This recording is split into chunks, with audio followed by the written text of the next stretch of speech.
Hello everyone, I am Ranita and welcome to your Ranita classes. आज भी मैंने ये वीडियो एपी चैप्टर के ऊपर बेस करके किया हुआ है क्योंकि AP is a very important chapter of algebra. इस वीडियो में ना सिर्फ कुछ इंपॉर्टेंट सम मैं डिस्कस करूंगी बल्कि उसके साथ अलॉटेड मार्क्स का भी मैं सब एक्सप्लेनेशन दूंगी कि किस तरह का मार्क्स किस तरह के सम के लिए होगा। लाइक यहाँ मैंने एक सम सिलेक्ट किया हुआ है जिसके लिए 2 मार्क्स अलॉटेड है। आई होप आप लोगों ने मेरा लास्ट वीडियो देखा है जो कि एपी के ऊपर था और उस वीडियो में मैं एपी का first term, common difference, consecutive terms in सब के ऊपर डिटेल में डिस्कस किया हुआ है। अगर किसी ने वो वीडियो नहीं देखा है तो प्लीज उस वीडियो को आप लोग जाके देखिए। उससे क्या होगा, एपी का बेसिक नॉलेज क्लियर होगा। उसके बाद अगर आप लोग इन सारे इंपॉर्टेंट सम्स के ऊपर ध्यान देंगे तो it will be easier for you to take, क्योंकि एग्जाम के प्रिपरेशन के लिए ना सिर्फ बुक चाहिए बल्कि कुछ गेसिंग भी चाहिए। यहाँ पे मैं वही इंपॉर्टेंट गेसिंग आप लोग के साथ रेगुलर वाइज शेयर करूँगी जिसमें इस तरह का सम के लिए 2 मार्क्स है। तो प्लीज लास्ट वीडियो देख के बेसिक क्लियर कीजिए and come to my this video. Okay, let's start with this sum. Sum क्या है देख लेते हैं। Right an AP having 4 as the first term and -3 as the common difference. Okay? तो first term क्या है, मैंने लास्ट वीडियो में कहा था फर्स्ट टर्म को हम लोग लेते हैं a, स्मॉल a से डिनोट करते हैं। a either a you can take or a1। तो यहाँ मैं a लिख रही हूँ। a का वैल्यू कितना दिया है 4, क्योंकि 4 एज द फर्स्ट टर्म बोला है। एंड कॉमन डिफरेंस को d से डिनोट करते हैं तो d का वैल्यू कितना है -3। इस सब के लिए कुछ नहीं करना है, आपको सिर्फ फर्स्ट टर्म और कॉमन डिफरेंस के हेल्प से एपी फाइंड आउट करना है। तो देयरफॉर एपी का क्या मैंने डेफिनेशन कहा था, एपी का होता है पहला टर्म a, दूसरा टर्म a प्लस d, तीसरा term a plus 2d, fourth term a plus 3d and so on.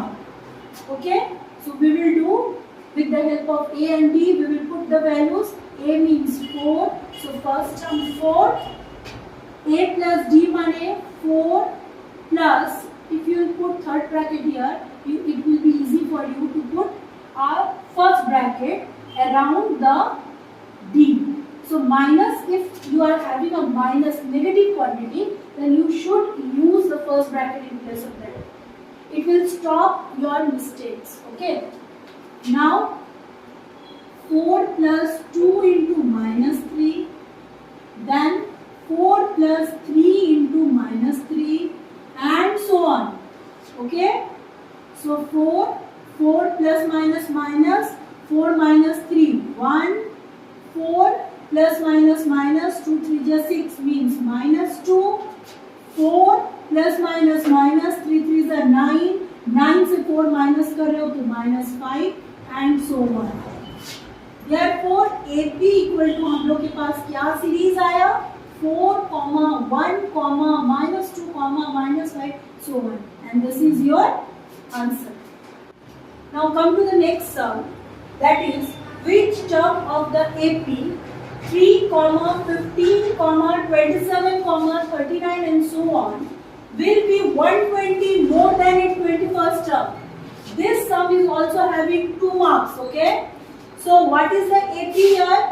AP equal to 3, 15, 27, 39 and so on. इसमें हम लोग को सबसे पहले 21st टर्म फाइंड आउट करना है, क्योंकि हम लोग को वो टर्म का नंबर फाइंड आउट करना है जो टर्म 21st टर्म से 120 का वैल्यू मोर कैरी कर रहा है। उसके लिए हम लोग को टोटल वैल्यू पहले चाहिए।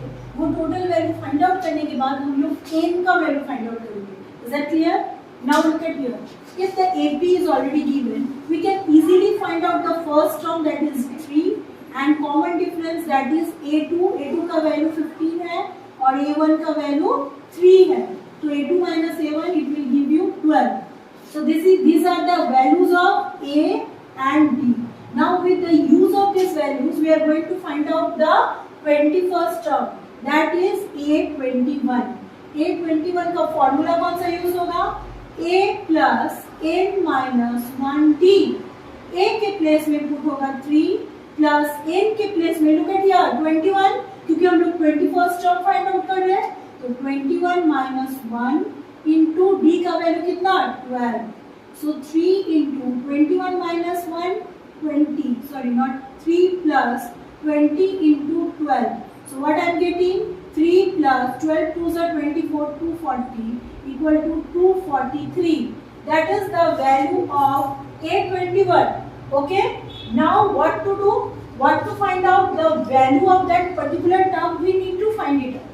जो कितना है, जो 120 मोर है A21 से, therefore the required term equal to A21 plus 120.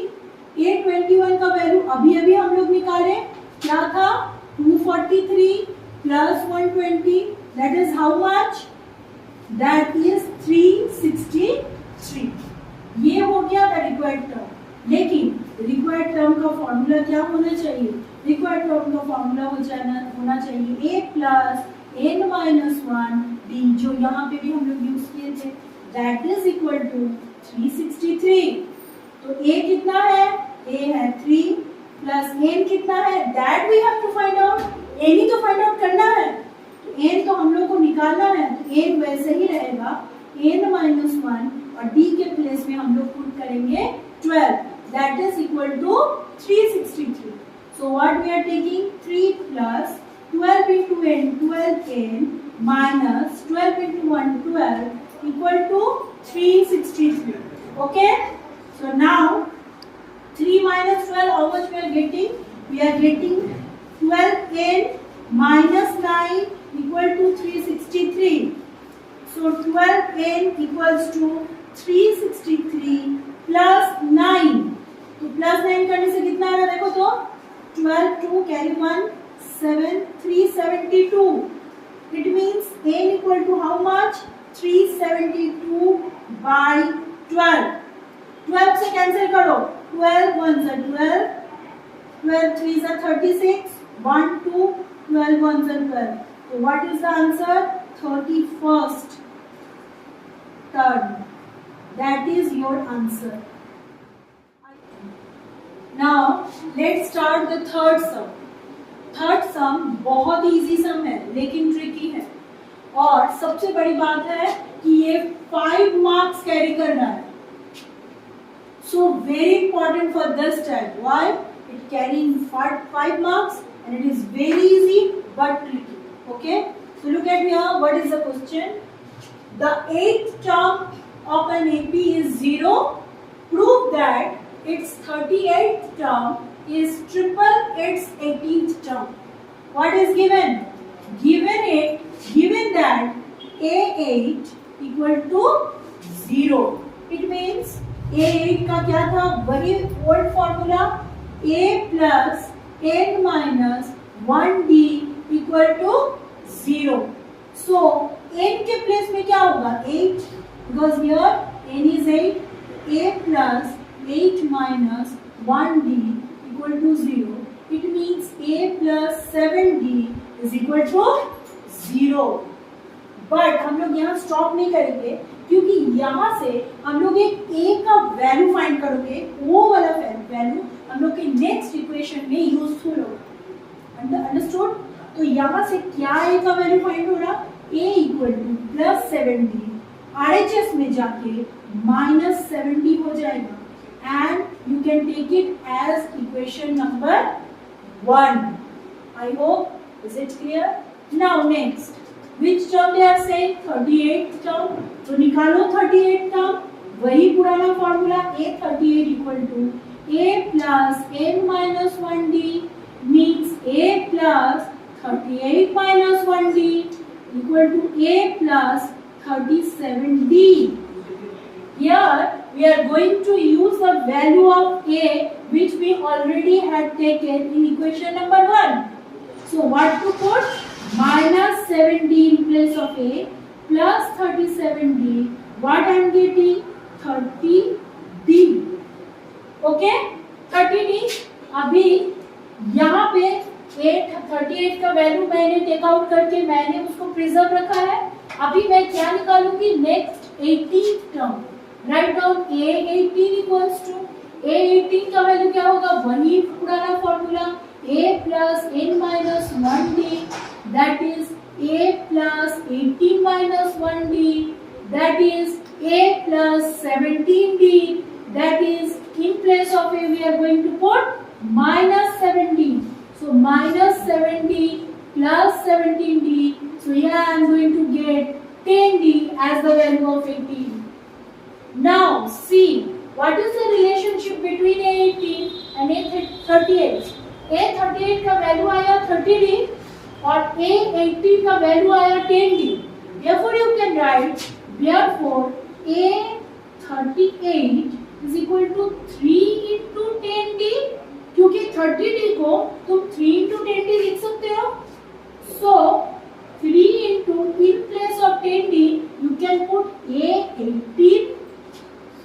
It means A38 is equal to 3A18. यही तो पूछा था ना कि 38 term is triple its 18 term. Prove that. So it is proved. क्या हो गया, proved.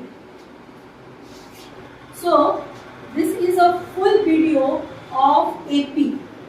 ये वीडियो मैंने AP चैप्टर में से सारे important terms according to their marks मैंने प्रिपेयर किया था.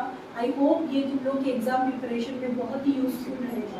एंड नॉट ओनली यूजफुल, इसी तरह तुम लोग को दूसरे चैप्टर्स भी प्रिपेयर करने हैं और आगे मेरे वीडियोस अलग अलग चैप्टर के ऊपर और अलग अलग उसके मार्किंग के ऊपर आते रहेंगे. और तुम लोग अगर कंटिन्यूली इसको फॉलो करोगे तो this all videos are going to be very useful in your upcoming exams. Okay, thank you so much for watching my video.